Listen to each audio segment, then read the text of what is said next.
All right, let's get to your word of the day. It's obviously a little bit Thanksgiving themed. It's indigestion. So yeah.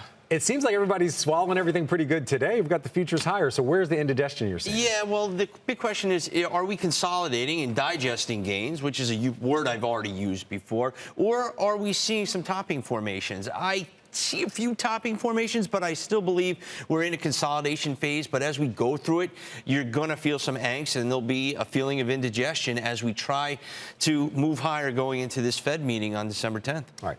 As you're looking at some of the moves right now in the tech trade, Alphabet obviously moving higher, NVIDIA kind of wobbly.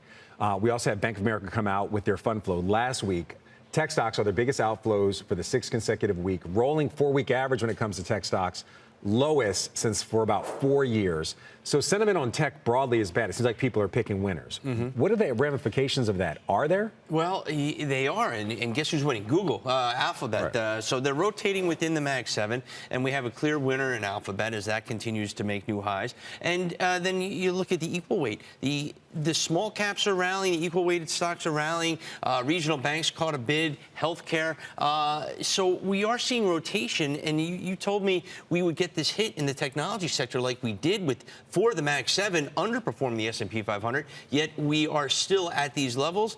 That's reason to be optimistic in my mind, because I don't think NVIDIA is done by any stretch, but I am watching key levels here around 175. It held yesterday, going to test it again today. And, you know, that'll be a good setup once we get through the end of this year to kick off 2026. All right, you sound a little anxious, by the way, since you're talking about optimism. JP Morgan came out with this global equity strategy yesterday. They see the S&P at 7,500 by the end of next year. Earnings growth 13 to 15% for the next 2 years. Obviously, that includes next year. So they're pretty bullish.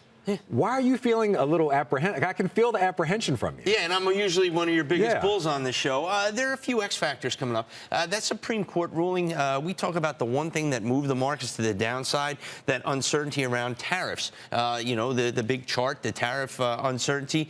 If the Supreme Court does come out with a ruling, we don't know the timing on that. It could be before the end of the year. They did meet already. So if there is some sort of X factor, it will be the Supreme Court ruling against the tariffs and causing more uncertainty as to the direction we go. The companies have now adjusted, and we're seeing it through their earnings, how the tariffs would affect them, how their margins would be, you know, shrinking, and how to affect that.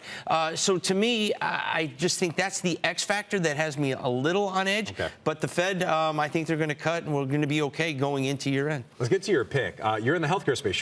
You're like part of a stream of guests. Healthcare space, but not broader healthcare, this one particular segment, so I'm going to let you do it. Yeah, well, first, biotech broke out, and we talked about the XBI. But one part that people aren't talking about, medical devices. The IHI is the ETF to play that. The three leaders, Abbott Labs, and I have to look at my notes, I apologize, Boston Scientific, Intuitive Surgical, they're consolidating. They look like they want to run. But underneath the surface, you have one stock, IDEX Lab, the biggest company in Maine, veterinarian care. This stock has crushed it the last 4 quarters, up 80% year to date.